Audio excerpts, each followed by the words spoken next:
Today's lesson 2D is on the nervous system, and when you come to class, next class, which will be Thursday, October 1st, I believe, for cohort 1, and Friday, October 2nd for cohort 2, you're going to get a chart that looks like this, and I'm going to expect you to be able to fill it in, okay?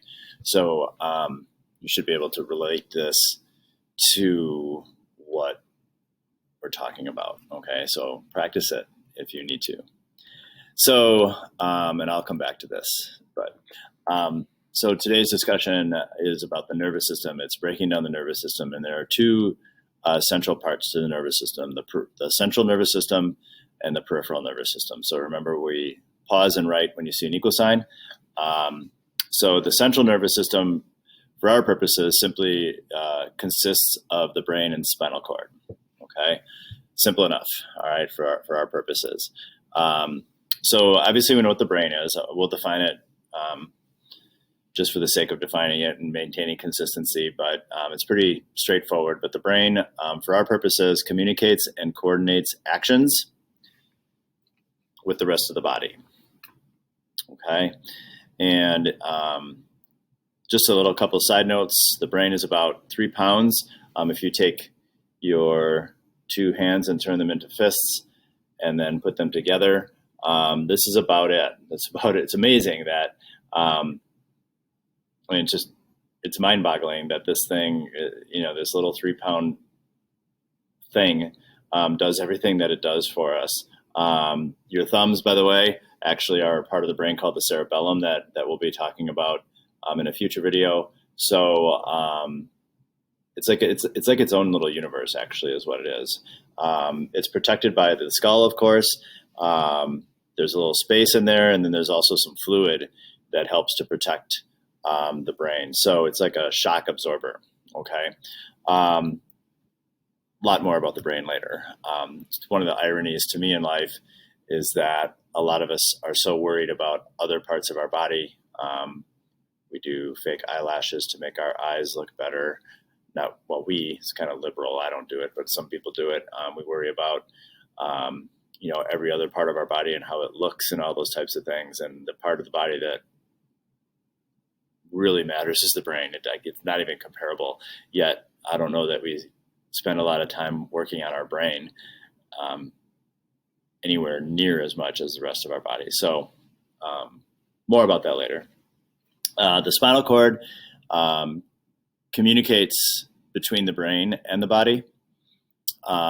So it's kind of like an old phone line. So if I can help reach this over. So here we have a phone, and we have a cord that connects this. So if I talk to somebody, this could be the body part, this could be the brain part, or vice versa. But if someone cuts this cord, that communication stops. And as you probably know, if your spinal cord is cut, you'll experience paralysis, right? So depending on where and how severe it is. So sometimes you hear about people who are paraplegics. I don't know if you ever thought of this, but a paraplegic, para meaning 2, is paralyzed from the waist down. A quadriplegic, quad meaning 4, right, is paralyzed from the neck or chest area down. And that's because the brain is fine, the body is fine, but that cord is cut, so the communication can't happen. So when the brain tells the legs to move, the legs don't get the message. If you experience something really painful, and I'll attach a video to this later on that topic. If you experience something really painful, then your body can't tell your brain that it's occurring, right, or anything else. So if someone touches your leg, you won't feel that. The leg neurons feel it, but the leg can't tell the brain that someone is touching my leg right now. Okay, so where and how severe that damage is, the higher up generally on the spinal cord, the more likely it's going to be a quadriplegic versus paraplegic, but it also matters how severely it's damaged. Okay. The second part of the nervous system is called the peripheral nervous system. So when you think of peripheral, look at the word periphery. Okay, and the peripheral nervous system are nerves that run from the central nervous system, or CNS. Okay, nerves that run from the CNS to the rest of the body and back. Okay, that's the peripheral nervous system. So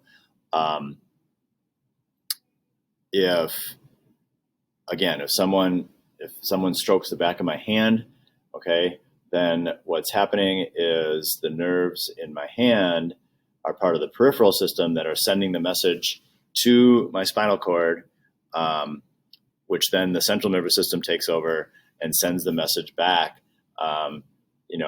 If that's someone I don't want stroking my hand, to pull my hand away, okay? Or if it is someone I want stroking my hand, maybe to hold it. So that the peripheral nervous system does that for us, okay? The peripheral nervous system, just like the central nervous system, is further subdivided into two parts, the somatic nervous system and the autonomic nervous system. So the somatic nervous system is, and you're using both of them right now, okay? The somatic nervous system controls our voluntary skeletal movements. Okay, our voluntary skeletal movements.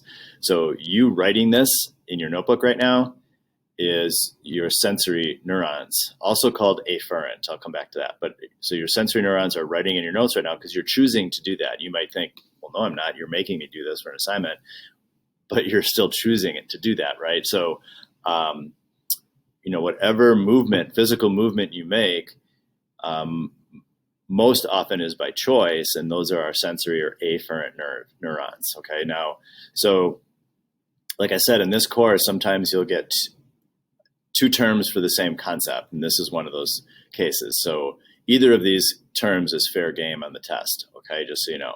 So if you see afferent neurons, you're expected to know that, just like you are sensory neurons.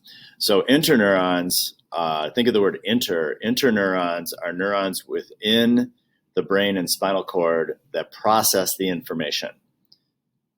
Okay, they're neurons within the brain and spinal cord that process the information. So if I take this, right, and I were to stab, if I were to stab my hand, okay, what would happen is my hand would use afferent neurons or sensory neurons to send it to the spinal cord. My spinal cord would send it to the brain and say, ow, that hurts, okay? And then my brain would begin to send a message back, and that's where we go to the motor or the efferent neurons, okay? And the motor or efferent neurons are neurons that run from the brain and spinal cord to the rest of the body. So my brain and spinal cord would say, take that out, okay? So motor or efferent neurons are neurons that run from the brain and spinal cord to the body, okay? So all three of these things obviously work together. All three of them work together very, very quickly. And efferent, just like afferent, you need to know, is the same thing as a motor neuron.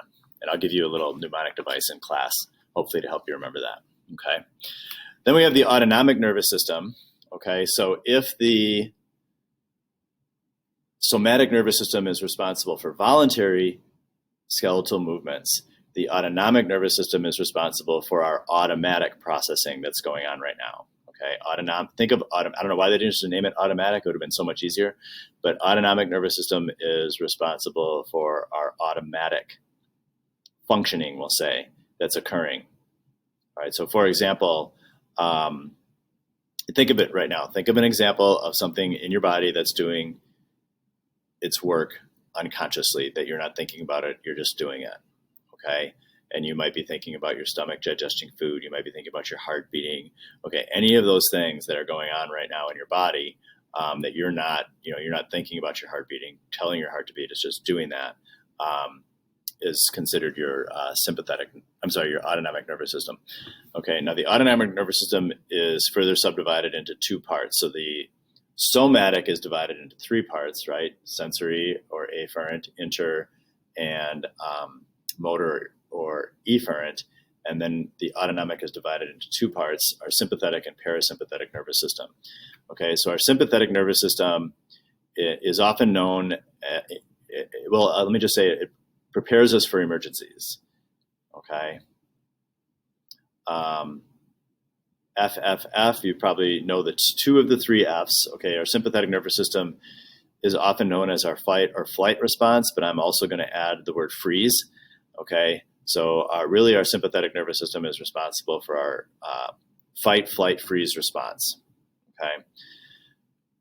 So I don't know where you are right now, and I don't want to know where you are right now, but let's say that you're in your bedroom and you hear a loud crashing outside your bedroom and screaming, and you open the door and you see 3 Bengal tigers are ravaging your house.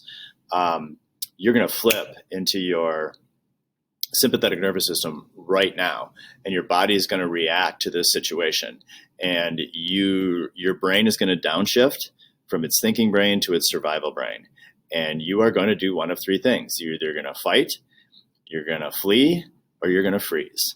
Okay, and it's pretty amazing, but our brain is able to figure out which of those 3 is probably the best option at this given moment for you. So it's not a decision. So you can't be like, dude, I'm going to fight those tigers like you've never seen before, because you don't know what you're going to do. All right. So you might be in the fetal position, crying and sucking your thumb for all you know, because when you're in that environment, you don't know what you're going to do. Our military, our police, especially Navy SEALs and things, they try to put, their recruits into those situations as best they can, so you can try to get to your thinking brain that if I'm in this situation, if I'm underwater and I can't breathe, and I'm in combat or something at this moment, rather than panic, I'm going to try to get to my thinking brain and figure out how to best survive this situation. But in reality, you really won't know unless you're actually in that situation. But you can pretty much trust that your brain and body are going to do what is necessary to survive. In some cases, it's to fight. In some cases, it's to flee, and in some cases, it's to freeze. If you can't, if the situation is such that if I fight this, I'm going to lose. Like if you go fight those 3, but if you go in there and you start trying to, hit one of those Bengal tigers, you're going to die. So fighting is probably not a good idea. Fleeing will depend on the situation, right? If you have a window open in your room, you might be able to get through that window and run away. But if you don't, and the Bengal tiger spots you and starts running at you, you're done. It's going to catch you, right? So sometimes freezing is actually the best option. Freezing is just what it sounds like. You don't do anything. And unfortunately, a lot of people, when they freeze, they feel guilty for having frozen. The most common example, I guess, would probably be like a rape case. When someone is in a situation where, a man is about to rape her, and she realizes that if she starts to fight him off, he could kill her. If she tries to get away, he'll be able to catch her and maybe harm her again. So sometimes freezing is the best option. And then they feel guilty about having frozen because I should have done something. But again, rape is horrible. Obviously, it's, it has, it's a traumatic experience and has tremendous repercussions, but it's better than dying. And so what your brain decides is, this is my best option. Again, remember, survival first. So that's what sometimes occurs in these situations. Okay. More about that on our next slide. The parasympathetic nervous system is, I guess, when we say sympathetic nervous system prepares us for emergencies, I guess it's better to say that it prepares us in an emergency, whereas the parasympathetic nervous system is our calm side. And how do I want to say this? Probably that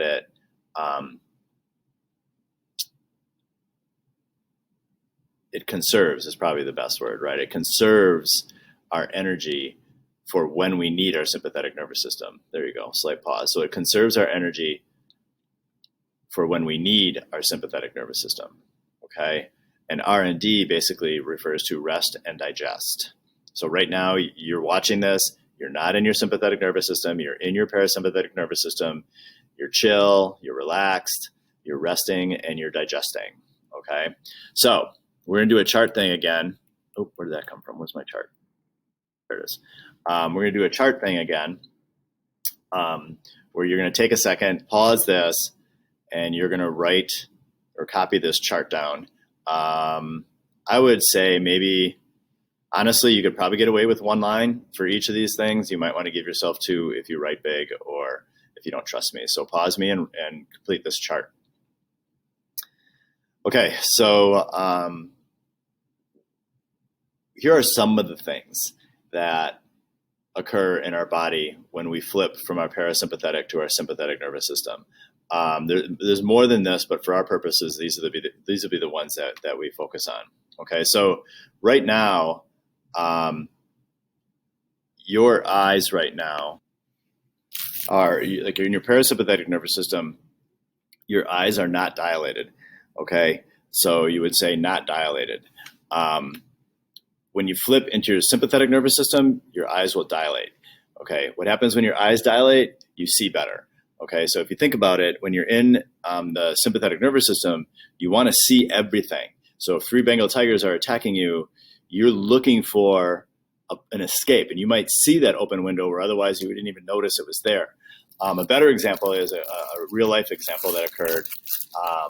There was an elderly couple that were hiking in the West, like Montana or Wyoming or one of those states, and a cougar jumped and attacked the elderly man, and what got its mouth around his scalp. Actually, was started to rip his scalp off. His wife spotted a pen in the elderly man's pocket, grabbed it, jabbed the pen into the cougar's eye, and the cougar let go and ran away. And my first thought was, that's one badass grandma. But my second thought was, how did she do that? How could she hit the eye perfectly in that situation? I don't know if I'd ever be able to do that. But again, I probably would. You probably would, because what would happen is your vision, your pupils would dilate, and you would see the eye. So that cougar's eye was probably like this to that grandma, in the sense that her vision improved at that very moment in order for her to do that. So again, her brain, her body took over that situation. Okay, so we look at the parasympathetic nervous system regarding the heart. Right now, your heartbeat is slow, it's relaxed. But again, if an emergency happened, your heartbeat would flip into the sympathetic nervous system. And what would happen then is that it would start beating faster. And the reason it would start beating faster is because if you are going to fight or you are going to flee, you want to get blood and oxygen to your muscles so that you are stronger than you are right now sitting there, and you'll be or faster than you are right now sitting there. Well, I guess you're not fast at all sitting there, but if I asked you to go outside your house and run 50 meters as fast as you could, and then the second time I said, okay, this time I got a Bengal tiger here in this cage, and I'm going to open the cage 3 seconds after you start running, and there's some safety zone that you can get to, you'd run a lot faster, all right, because your heart rate would be going, all right. Right now, as you're sitting there, your stomach is digesting food, okay, because that's what it does. But if we flip into so that's your parasympathetic, sorry. So go to stomach, sympathetic nervous system, digesting food. When you flip into your sympathetic nervous system, it stops digesting food. And that's because it takes energy to digest food. Digesting food is important, but when you're in a life or death situation, it's not very important. So your stomach is going to stop digesting food. You might know, like some people, when they get really, really anxious, will say, I feel like I have butterflies in my stomach. And that's because your stomach is not doing its job at that time. And you're feeling that difference, okay? Right now, your liver is, working, but not overly active. So it's not releasing glucose. That's what we'll write in our parasympathetic. But again, if we flip into our sympathetic nervous system, our liver will release glucose, because glucose is a blood sugar. And again, that blood sugar is going to travel throughout our body, and it's going to give us more energy that we might need in this situation. Okay, you can probably predict about the adrenals, right? So we have adrenal glands. We'll be talking about those in a different video. But obviously our adrenal glands release adrenaline. And again, we're in our parasympathetic nervous system, and it's not releasing adrenaline right now because you don't need that adrenaline. But again, if you flip into your sympathetic nervous system, your adrenal glands are going to release adrenaline, and you're going to be, again, stronger than you would normally be. You would be faster than you normally would be. Some of you are athletes, and you know that in a game situation, you are better than you are generally in practice. Okay, now again, this can get, I'll get back to that part in a second, but for example, when I coached track at Marquette, I coached hurdles, and I would never put the hurdles at the same height and distance they are in a race. I would always lower them and shorten them because I could never replicate the sympathetic nervous system kicking in a race event like it would in practice. So my athletes would always be, why do you discount them? I want them at the regular distance. And I would say, because you can't get into that zone that you are when you are in a meet. And a lot of times they would say things like, yeah, let me try. And I'd be like, you can't. Okay. So that's why if you ever watch the Olympics and things like that, a lot of strange things happen at the Olympics, especially in hurdle races and things like that, because they're not ready for that adrenaline pop. And they they hit the first hurdle, or especially the first hurdle, but other hurdles because they're closer to it than they are used to. So you have to account for that adrenal gland issue. Now, sometimes the adrenals can release too much adrenaline, right? And there's too much going on and you start freaking out and maybe you almost freeze. So, if you're a basketball player and you're shooting, the question is, if you're down by 1 and you get fouled with no time left on the clock and you have to go to the free throw line and everybody's watching you, and if you make 1, you tie it. If you make 2, you win it. Some of you might be like, don't put me there. Okay. And what you're basically saying is my adrenals would be releasing so much adrenaline that I might freeze almost. Okay. Or my body will be too amped up. Okay. Right now your kidney is working. It's processing. So we'll just say that your kidneys are working. I should have kidneys, not kidney. But in your sympathetic nervous system, your kidney stops working because, again, that takes energy. All right. And that relates to our next one, too. It's related to the bladder and the sphincter. You probably know what a bladder is. If you don't know what a sphincter is, it's really simple. Bladder is for number 1, potty. Sphincter is for number 2, potty. Okay. So right now in your parasympathetic nervous system, at least I'm hoping that your bladder and your sphincter are constricting.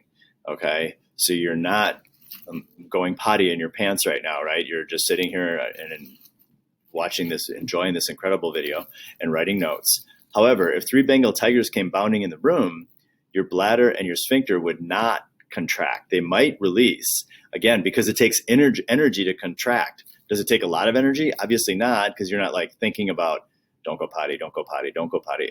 But it does take energy, and you want every single little ounce of energy that you can get in a survival situation. So what's going to happen is it's going to release. And sometimes you hear about people peeing and pooping their pants or pooping their pants in a life or death situation. And that's because in the sympathetic nervous system, the bladder and sphincter stop constricting or they relax. Okay. So kind of a different, I don't know why this is not, I guess sometimes this doesn't happen. So let me go back. And we're going to take a break. This is going to be a little bit different. So we're taking a commercial break right now. And I want you to read this article. I'm hoping that you can just click on it. I'll double check it. If you can't, I'll give you different instructions. But I want you to read this article about someone going from his parasympathetic nervous system to his sympathetic nervous system. And I want you to consider what we talked about. Okay, so pause me while you do this because there is one more slide. Okay, for your last slide, in your notebook, I want you to write a paragraph about what happened with Tom Boyle, especially physically when he switched from his parasympathetic nervous system to his sympathetic nervous system. So, to take the chart and place it into his experience. Okay, so talk about, what happens with his eyes, what happens with his heart, just, kind of taking it through, kind of imagine how this situation is playing out. Also, write about a time that you did this, if you ever have. I'm not saying you lifted a car, but maybe you switched from your parasympathetic nervous system to your sympathetic nervous system, or maybe you witnessed someone do this. If not, just say, I've never had this experience, and you're fine. One little side note before you do this, if you want your notebook to be totally pristine and gorgeous, You can do this on a separate sheet of paper and then, send it in as a separate picture to me. Okay, so that's our nervous system.